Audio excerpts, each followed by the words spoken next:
Hello everyone, welcome to my YouTube channel. Guys, आज हम करेंगे चैप्टर नंबर 9 एक्सरसाइज 9.1। मेरी आप लोगों से रिक्वेस्ट है, जिन्होंने मेरी चैप्टर नंबर 8 की वीडियोस नहीं देखी है वो एक बार चैप्टर नंबर 8 की सिर्फ इंट्रोडक्टरी वीडियो देख लीजिए, जिसके अंदर मैंने 8.1 की इंट्रोडक्शन दे रखी है वो वाली, और जिसके अंदर मैंने 8.2 में ट्रिग्नोमेट्री रेशियोज दे रखी है वो वाली।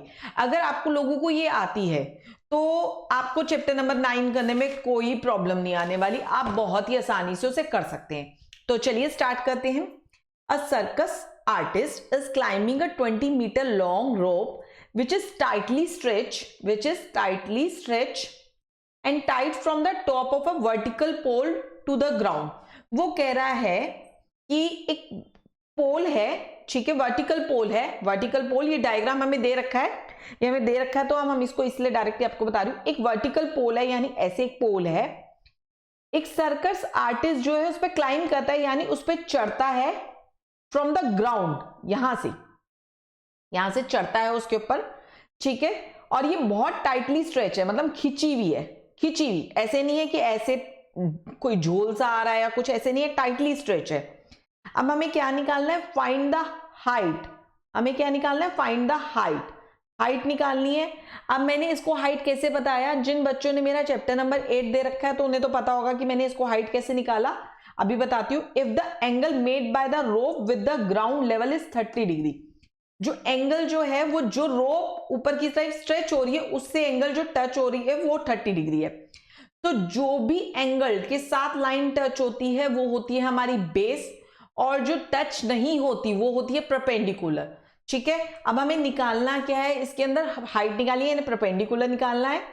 तो इन क्वेश्चंस को करने के लिए, चैप्टर नंबर 9 करने के लिए सबसे आसान ट्रिक यही है, sine cos tan Pandit Badri Prasad हर हर बोले। अब आप देखिए आपको क्या दो चीजें दे रखी हैं। आप देखिए आपको क्या दो चीजें मतलब क्या दो चीजें, एक चीज आपको कौन सी निकालनी है और एक चीज आपको क्या दे रखी है। हमें हाइपो दे रखी है, हमें निकालना क्या है? परपेंडिकुलर, यानी ये निकालना है। अब किस में है परपेंडिकुलर और हाइपो? किस में है परपेंडिकुलर हाइपो? साइन में। तो हम यहां कर देते हैं sine theta equal to perpendicular upon में हाइपोटीनियस। थीटा बोले तो साइन 30 डिग्री, ये हमें दे रखा है। परपेंडिकुलर क्या है हमारा? A B. हाइपो क्या है हमारी? ए सी। तो बस अब इसके आगे तो कुछ करना नहीं। अगर आपको वैल्यूज आती हैं तो साइन 30 क्या होता है? 1/2। ए बी कितना है हमें नहीं पता, हमें फाइंड आउट करना है। ए सी कितना है हमारा? 20। Cross multiplication 20 equal to 2 A B. A B equal to 20/2 10। A B equal to 10 metre. हमारी हाइट कितनी आ गई है? 10 मीटर। चलिए नेक्स्ट क्वेश्चन करते हैं इसका।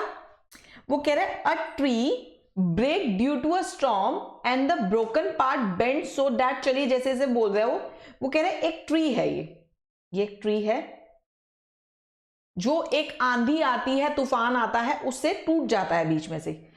अ tree break due to the storm, break हो जाता है बीच में से। अब जब ट्री ऊपर से नीचे गिरेगा तो कैसे गिरेगा? ऐसी, वो जब यहां पर ये चीज है, अगर ये पेन बीच में से टूटेगा तो ऐसे ही तो गिरेगा, तो ऐसे यहां से बीच में से टूट के गिर जाता है, ठीक है। Bend so that the top of the tree touch the ground making an angle 30 degree. कितने डिग्री का एंगल बना रहा है? 30 डिग्री का एंगल बना रहा है। With it the distance between the foot of the tree to the point where the top touches the ground is 8 metre. वो कह रहे हैं इस फुट से लेके जो ये यहां से टूट के जहां पर गिरा है उसका डिस्टेंस कितना है? 8 metre. Find the height of the tree. हमें क्या निकालनी है? हाइट निकालनी है ट्री की।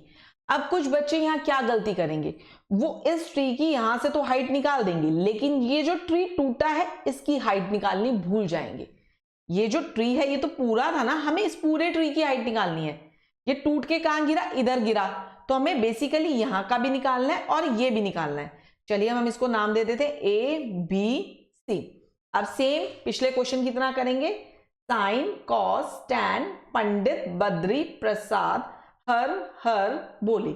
अगर आप ऐसे करेंगे तो आप कभी कंफ्यूज नहीं होंगे। अब आप पहले क्या निकालना चाहते हैं? जो निकालना चाहते हैं वो निकाल लीजिए। चलिए मैं एंगल के साथ जो लाइन टच हो रही है वो बेस है, इसका मतलब मुझे परपेंडिकुलर और हाइपो निकालना है। अब मेरे पास बेस में या तो मैं पहले आपके सामने ये वाला लगा दूं कि बेस और हाइपो का फॉर्मूला लगा लूं, या फिर मैं लगा लूं tan 30, जो लगाना चाहते हैं वो लगा लीजिए। पहले मैं tan 30 कर लेती हूं। tan 30 degree equal to perpendicular upon में बेस, परपेंडिकुलर अपॉन में बेस। tan 30 बोले तो tan 30 की वैल्यू क्या होती है 1/√3। परपेंडिकुलर क्या है मेरा AB, बेस क्या है मेरे पास BC, क्रॉस मल्टीप्लाई 1/√3। पहले मैंने 1 मिनट वैल्यू लगा लेती हूं। AB BC कितना है मेरे पास 8 है, ठीक है। अब क्रॉस मल्टीप्लाई करते हैं, 8 equal to √3 AB equal to 8/√3। अब हम कभी भी नीचे √3 नहीं छोड़ते, √3 तो हम इसको रैशनलाइज कर लेंगे 8√3/3, ठीक है। अब हमने इसका तो निकाल लिया, ये कितना आ गया हमारे पास 8√3/3। अब हमें ऊपर वाला ट्री भी निकालना है। ऊपर वाला ट्री कहां पर है, वो नीचे गिरा है यहां पर हाइपो। अब हम देख लेते हैं बेस और हाइपो किसमें है। हम परपेंडिकुलर और हाइपो भी ले सकते हैं, हम जैसा कंफर्टेबल है। तो मैं बेस अपॉन में हाइपो ले रही हूं, ठीक है। Cos 30 degree again base upon में हाइपो। कॉस 30 डिग्री की वैल्यू क्या होती है √3/2। बेस कितना है मेरे पास 8, हाइपो कितनी है मेरे पास AC, मुझे फाइंड आउट करनी है। मैंने यहां लिखा नहीं है, बेस BC लिख लीजिएगा, ठीक है।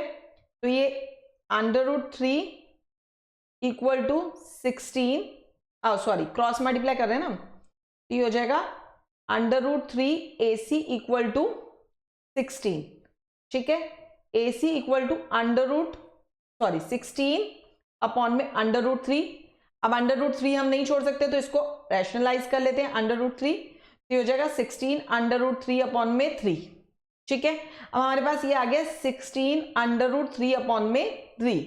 हमें निकालनी क्या थी, हाइट निकालनी थी। तो अब हाइट के लिए हम क्या करेंगे, इसको और इस गिरे वाले ट्री को प्लस, ये जो गिरा है ट्री इसको प्लस करेंगे तो हमारे पास ट्री की हाइट आ जाएगी। तो हम क्या करते हैं AB प्लस AC यानी 8√3/3 प्लस 16√3/3, तो ये हो जाएगा 3 से एलसीएम 8√3 प्लस 16√3 24√3/3 कैंसिल आउट किया